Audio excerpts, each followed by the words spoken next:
En un pueblo remoto de Australia, la policía hace un descubrimiento espantoso. En un banco abandonado, los agentes abren 6 barriles llenos de restos humanos en descomposición. Pero estos asesinatos en serie eran únicos por una razón escalofriante. Durante 7 años, no uno, sino 4 hombres torturarían y matarían sin piedad a amigos, esposas y vecinos. Los dirigía un psicópata dominante y sádico. Esta es la historia de cómo esos hombres mataban por placer y de cómo se puso fin a su frenesí insaciable. Adelaida, la honrada y conservadora capital del sur de Australia, posee 1 millón de habitantes y se conoce como la ciudad de las iglesias. Sin embargo, al norte de la ciudad se extienden muchos barrios desfavorecidos y empobrecidos que albergan a la mayoría de la clase marginada de Adelaida.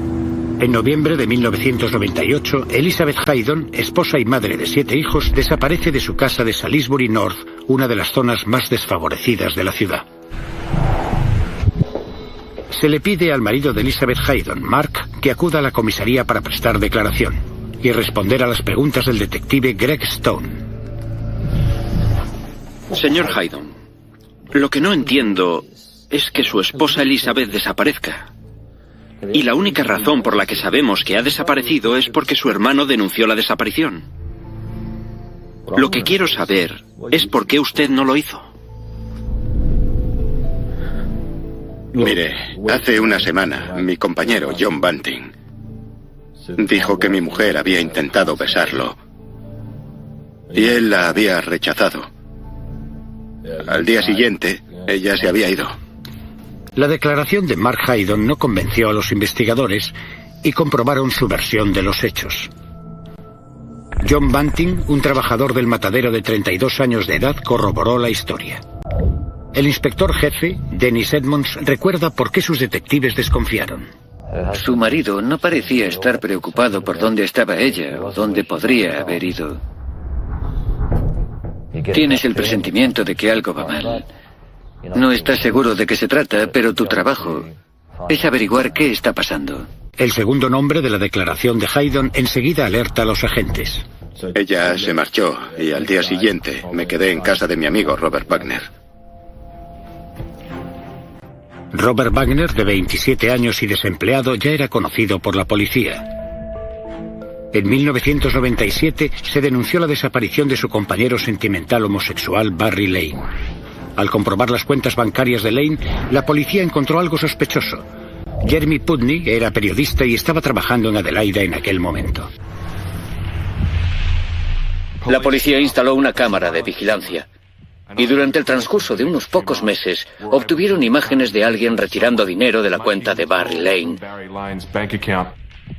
Aquella persona no era Barry Lane, sino Robert Wagner. Los detectives Greg Stone y Steve McCoy revisaron todos los casos archivados de personas desaparecidas y realizaron un descubrimiento alarmante. La policía podía ahora conectar a estos 3 hombres con una lista asombrosa de personas desaparecidas en el norte de Adelaida y alrededores. La esposa de Mark Haydon, Elizabeth, desaparecida. El antiguo compañero de Robert Wagner, Barry Lane, desaparecido. Clinton Tresize, antiguo compañero de Barry Lane, desaparecido. Y los vecinos de John Bunting, Susan Allen y Ray Davis, desaparecidos. Creímos que ya teníamos suficiente información para pedir al Tribunal Supremo una orden para intervenir las líneas telefónicas. Le he echado el ojo a ese a la vuelta de la esquina. Hagámosle una visita. Sí, tío, sí. Mientras unos agentes analizan las llamadas, otros miembros de un equipo de 20 personas encuentran una pista importante para el caso de Elizabeth Haydon. El 18 de mayo, los investigadores siguen a Bunting y a Wagner, que conducen 150 kilómetros hacia el norte de Adelaida, hasta una población remota llamada Snowtown. Los 2 hombres llevan sin querer a los agentes directamente hacia una prueba que hasta el momento se les había escapado, el vehículo de Elizabeth Haydon. Su mayor avance. Un equipo de investigadores se desplaza hasta Snowtown para examinar el vehículo. Entre ellos un experimentado agente en escenas del crimen, Gordon Drage. La idea era confiscar el coche, examinarlo por los forenses y ver si había alguna conexión entre el coche y los desaparecidos. Está vacío, pero el propietario de la casa les cuenta a los detectives que el contenido del coche lo habían llevado al otro lado de la calle, a un banco abandonado. Uno de los detectives me llamó a un lado y dijo, no te vas a creer esto. Dijo, tenemos que cruzar la calle, a un antiguo banco estatal.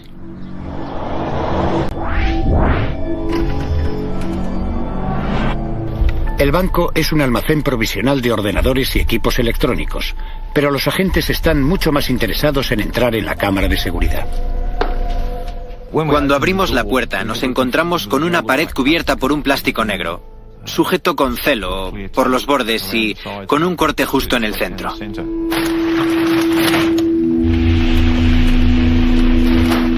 ¡Oh! ¡Apesta! Una vez que entramos, el olor era insoportable. Se trataba de algo muerto. Aquí hay 6 barriles, algunos cuchillos, algo que parece una sierra por aquí. También hay ácido clorhídrico. Fue el momento de... tengo que mirar, pero no quiero mirar.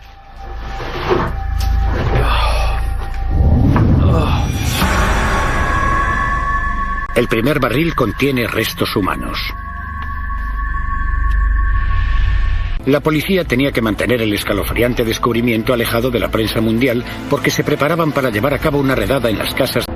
El banco es declarado inmediatamente escena del crimen. El inspector jefe Dennis Edmonds ha llegado a Snowtown. Se trata de una carrera contrarreloj. Los investigadores tienen que asegurarse de que la prensa no se entera de la historia. Lo último que queríamos era que la prensa publicara la historia de que estábamos investigando algo en Snowtown, lo que alertaría a esos tipos antes de que pudiéramos atraparlos. El 21 de mayo de 1999, la policía va a los domicilios de los principales sospechosos, los cuales han estado bajo vigilancia por 5 casos de desaparición. En una inspección sorpresa, los agentes arrestan al trabajador de un matadero, John Bunting, de 32 años de edad, en su casa. Robert Wagner, de 27 años de edad y desempleado, es también arrestado. Mark Haydon, de 41 años de edad, es el tercer sospechoso arrestado. Fue la desaparición de su esposa Elizabeth 5 meses antes la que puso en marcha la investigación. La policía también descubre que el banco abandonado está alquilado a nombre de Haydon. Mientras permanecen bajo custodia, los hombres no hacen ninguna declaración. Esta noche, nuevos y terribles detalles de la masacre en el estado de Midnight. Australia se despierta con las noticias de última hora sobre el escalofriante hallazgo en Snowtown. Al fondo del edificio, esta puerta estaba cerrada y yo solo la abrí. Esta mañana se abrieron las puertas a la prensa. Las cámaras enseguida se centraron en la cámara acorazada, donde se encontraron 6 barriles que contenían restos humanos en descomposición y que fueron descubiertos por los criminólogos la noche del jueves. Llevo siendo periodista algún tiempo, pero al igual que la policía y que la sociedad australiana, el público tuvo que enfrentarse a lo que la gente es capaz de hacer. Más tarde, aquella noche, los medios estaban desesperados por conseguir una imagen de los 3 acusados. Se les acusa del asesinato de una persona sin identificar. Se trata de un cargo para mantenerlos bajo custodia mientras continúa la investigación. Mientras Bunting iba del banquillo de los acusados a la celda, una gran sonrisa iluminó su cara. Los científicos forenses examinan ahora los restos en descomposición que había dentro de cada barril. Con algunos de los restos empapados en ácido, la identificación podría ser difícil y peligrosa. Sin embargo, este terrible intento de destruir pruebas podría ser útil para la investigación, de acuerdo con el antropólogo forense Matthew Henneberg. Estos cuerpos fueron introducidos en ácido clorhídrico. Este ácido, además de disolver los minerales de los huesos, los conserva, no los disuelve. De hecho, conserva los cadáveres para que los podamos estudiar. En cuanto trasvasan los cadáveres y recomponen los cuerpos, los científicos establecen rápidamente que los 6 barriles contenían los restos de 8 cadáveres.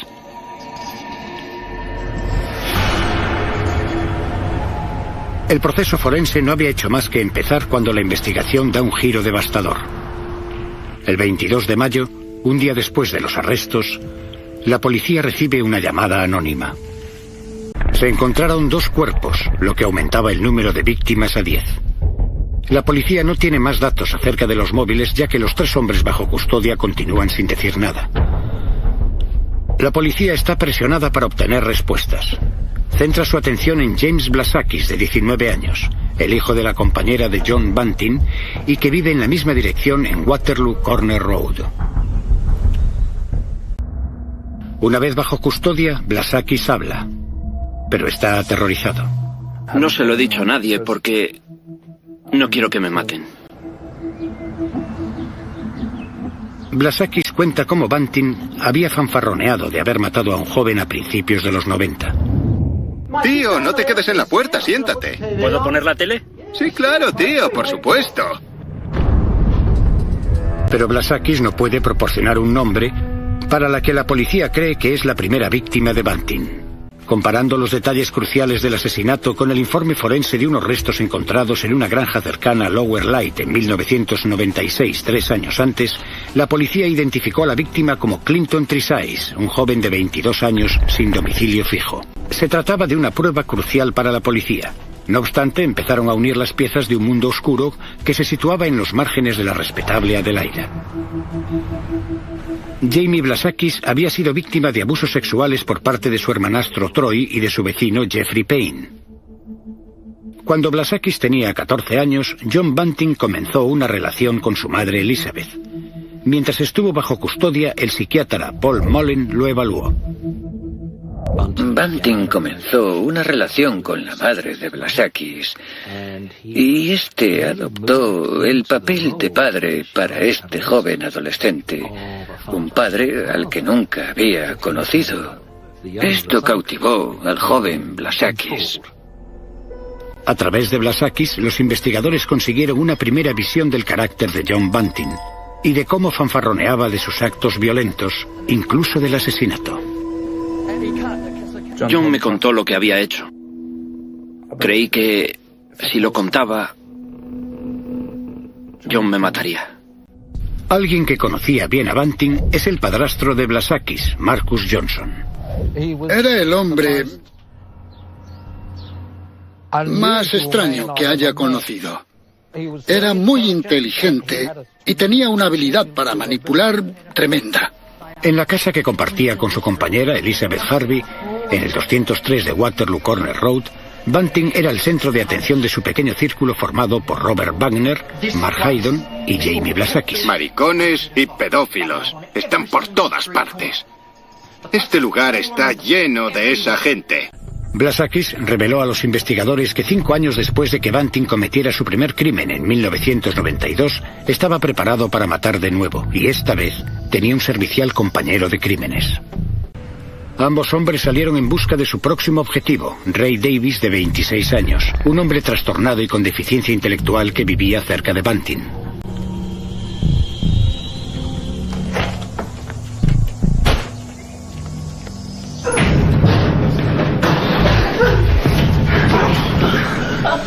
¿Te gusta el prisionero que te he traído? Cuando secuestraron a Ray Davies, lo llevaron a la casa que John Bunting compartía con Elizabeth Harvey.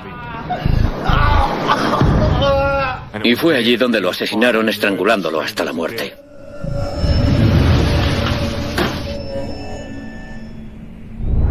El cuerpo de Ray Davies fue arrojado a un agujero en el patio de Bunting que más tarde será excavado por la policía. La víctima de sexo femenino enterrada al lado es Susan Allen, la antigua prometida de Davies. La policía todavía intenta encontrar el móvil de estos asesinatos.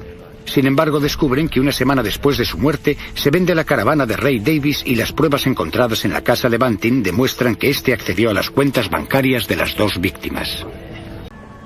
Casi un año después del asesinato de Ray Davies, Bunting y Wagner escogieron a su próxima víctima en el vecindario, Michael Gardiner, de 19 años. La policía empieza a reunir pruebas de un móvil más siniestro para cometer estos asesinatos. Aquellos que tenían que ser castigados eran los pedófilos y los homosexuales. Bunting no hacía distinciones entre ellos. Sabemos que Bunting pasó toda su infancia en una zona pobre en Queensland, con una madre muy conservadora y un padre muy estricto. Se mudó a Adelaida cuando tenía 18 años. Se mudó a una zona desfavorecida, muy parecida al entorno en que pasó su niñez. Hay algunas pruebas que sugieren que fue violado cuando era niño, pero apenas habló de ello y no lo usó en sus despotriques, posiblemente por vergüenza. Los investigadores saben que Bunting influenciaba a Robert Wagner, pero se necesita una prueba sólida para establecer la implicación de Wagner. El doctor Jack White trabajó con Wagner mientras este estaba bajo custodia. Veía a Bunting como si fuera un líder, alguien al que respetaría y alguien para él que sería un soldado. Wagner se uniría a la cruzada de Bunting, pero cuando se conocieron mantenía una relación homosexual. Cuando Lane empezó a hablar de lo que sospechaba que Bunting y Wagner estaban haciendo, firmó su propia sentencia. ¡Mantén tu maldita boca cerrada! Poco tiempo después de la muerte de Barry Lane, a finales de 1997, se encontró a un hombre joven colgado de un árbol en Kersburg, al norte de Adelaida. El cuerpo era el de Thomas Trevelyan, un esquizofrénico de 18 años que había sido compañero de Lane. Blasakis demuestra que la muerte no se trató de un suicidio, sino del resultado de la cada vez mayor sed de sangre de los asesinos. Con la ayuda de Blasakis, la policía ha identificado a 6 víctimas: Clinton Trezise, Ray Davis, Susan Allen, Michael Gardiner, Barry Lane y Thomas Trevelyan. Los móviles de los asesinatos están cada vez más claros. A medida que Blasakis continúa con su declaración, también va desvelando poco a poco cómo se vio atrapado por el oscuro círculo de muerte. James Blasakis dice que salió una noche y volvió. Bunting y Wagner estaban allí y le enseñaron el cuerpo de Gavin Porter en el suelo del cobertizo trasero y le dijeron que ellos lo habían asesinado. Gavin Porter era un amigo de Blasakis y, como él, un adicto a la heroína. Bunting odiaba a los drogadictos y los consideraba un desperdicio. A lo largo de los días va dando información crucial a los investigadores. Blasakis les cuenta cómo se unió a Mark Haydon y a sus amigos asesinos. La terrible experiencia de relatar los crímenes es traumática para Blasakis. Apenas puede soportar recordar cada horrible detalle. No obstante, sorprenderá a los agentes al relatar cómo pasa de ser un observador a un asesino, empezando por el asesinato de su hermanastro, Troy Judd. Robert y John estaban arrastrando a Troy al baño. Creí que solo le iban a pegar. Lo llevaron al baño y empezó a pedir ayuda y a gritar: ¿qué hacéis? Le llamaban marica y violabebés y cosas así. Estaba quedándose inconsciente. John se giró hacia Troy y le dijo: esto es divertido. Podría estar haciéndolo todo el día. Esto es divertido. Podría estar haciéndolo todo el día. Recuerdo que me fui hacia el vestíbulo. No lo soportaba. Los crímenes se habían acelerado con los últimos 5 asesinatos llevados a cabo entre noviembre de 1997 y septiembre de 1998. La sed de muerte de los asesinos no hacía más que aumentar. Los siguientes asesinatos de Fred Brooks, un disminuido psíquico, y Gary O'Dwyer, un minusválido de la zona, se sucedieron en 6 semanas, y en ellos se produjeron torturas prolongadas. Al aumentar el número de víctimas, sus restos fueron guardados en barriles, acto que para los psicólogos implicados en el caso proporciona información sobre la mente perturbada de John Bunting. Opino que en Bunting hay una clara fascinación por los cadáveres. Guarda los cuerpos no solo para evitar que los encuentren, ya que si algo hace que sea posible encontrarlos es guardarlos, sino por una necesidad de tenerlo todo bajo control, incluso los cadáveres, y para tenerlos disponibles y alimentar su fascinación. Mark Haydon ha permanecido callado durante su custodia. La desaparición de su mujer Elizabeth en noviembre de 1998 desencadenó toda la investigación. Gracias a Blasakis, la policía descubre que los barriles estaban guardados en el garaje de Haydon y que éste había cometido el error de contarle a su mujer Elizabeth demasiadas cosas. Su marido estaba guardando cadáveres en barriles en el cobertizo del patio. John Bunting estaba buscando gente a la que matar. No hay duda de que Elizabeth sabía algo de lo que había ocurrido, si no todo lo que había ocurrido, y eso fue suficiente para ser la próxima víctima. ¡No! ¡Dejadme! ¡Dejadme! ¡No! ¡No! ¡Soltadme! A pesar de los esfuerzos de los asesinos para ocultar la desaparición de Elizabeth Haydon, la policía investigó la desaparición inmediatamente. Por primera vez, los 3 hombres serían sometidos al escrutinio policial. Finalmente, los barriles fueron llevados a un banco abandonado a 2 horas al norte de Adelaida, a Snowtown. A pesar del aumento de la incómoda presencia policial alrededor de los sospechosos, los asesinos no cesaron. Blasakis cuenta cómo Bunting le pidió que atrajera a un joven hasta Snowtown. Ese joven, ni homosexual ni pedófilo, es el hermanastro de Blasakis, David Johnson, de 24 años e hijo de Marcus Johnson. David era un buen chico que nunca había tenido problemas con la policía. Cuidaba su apariencia, se vestía bien y se comportaba correctamente en todo lo que hacía. No se merecía nada parecido a lo que le pasó. Miraba alrededor, pero no sabía lo que estaba pasando. Estaba soportando mucho dolor. Además de la tortura horrible, Blasakis contó a la policía que el asesinato de David Johnson suponía el último tabú para Wagner y Bunting. Blasakis vio a ambos comer un trozo de carne de su última víctima.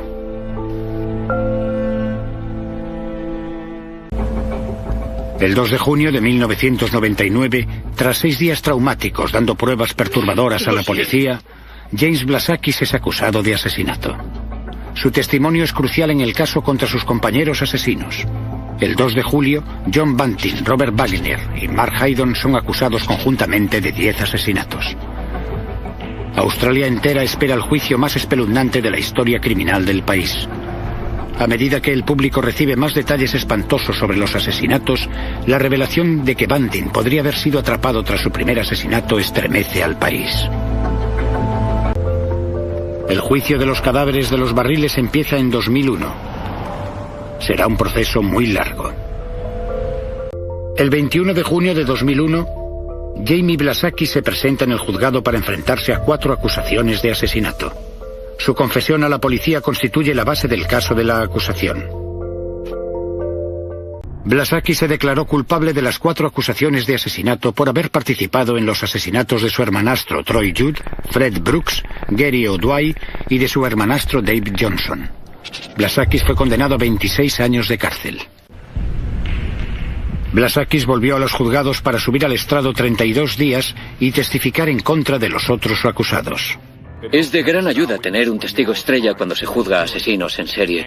Como recompensa, algún día saldrá de prisión. Mark Haydon se declaró inocente de los 2 asesinatos y de los 5 delitos que se le imputaban como cómplice. Se le juzgaría por separado. Mark Haydon era el compañero monosilábico que solo había hecho lo que se le había dicho.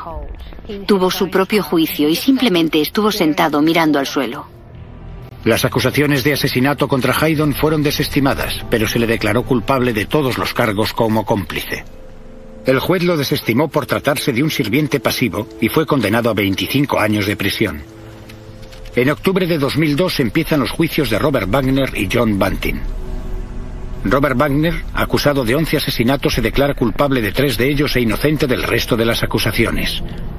John Bunting se declara inocente de los 12 cargos de asesinato. El mundo escuchó todos los detalles de cada asesinato. La acusación reproduce para el jurado grabaciones realizadas por los asesinos durante las sesiones de tortura. Resultó traumático para todos aquellos que asistieron. Marcus Johnson tuvo que soportar escuchar las grabaciones de su hijo David siendo torturado. Fue un momento emocionalmente muy extraño e indescriptible estar sentado allí y saber que estuvo sometido a un estrés y a una tensión por la que nadie debería pasar. A pesar de que la acusación mostró el sufrimiento de las víctimas, los acusados no mostraban ninguna emoción. En septiembre de 2003 se dictó sentencia. Robert Wagner fue declarado culpable de 10 asesinatos. Pasaría el resto de su vida entre rejas por su deseo compulsivo de matar. Era como una especie de droga, y él continuaba para conseguir esa sensación.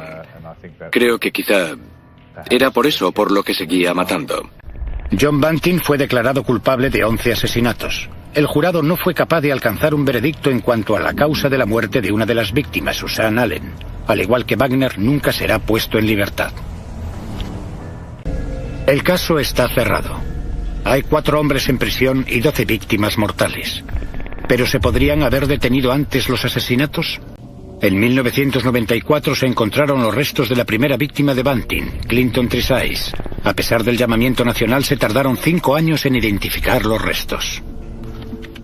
Si hubiéramos podido identificar los restos del esqueleto de Tresize, la policía habría podido realizar una investigación haciendo preguntas a todas las personas relacionadas con él. Podemos estar casi seguros de que Bunting y Wagner habrían sido interrogados.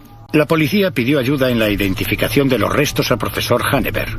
Inexplicablemente nunca recibió la única foto que existía de Tresize, que él cree que podría haber hecho coincidir con la calavera. Si conocemos, por ejemplo, que ciertas personas han desaparecido y tenemos sus fotos y después encontramos una calavera, podemos hacer la superposición de imágenes del cráneo en la fotografía y el cráneo solo coincidirá con una cara. Ese error supuso que la policía no investigara la desaparición de Clinton Tresize como un asesinato, y eso probablemente significó que John Bunting no fuera investigado antes como sospechoso, lo que le permitió continuar con sus actividades, con sus asesinatos. Esto fue aumentando hasta convertirse en la peor serie de asesinatos de Australia cuando podía haberse quedado en un homicidio. La peor serie de asesinatos en Australia ha dejado una huella imborrable en todos aquellos implicados en el caso.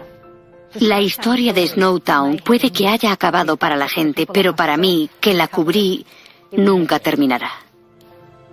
Cuando te enteras de que una persona a la que quieres no solo ha muerto, sino que ha sido torturada, simplemente por ser un poco diferente, te preguntas por qué. Para aquellos tocados por la tragedia, el horror nunca desaparecerá.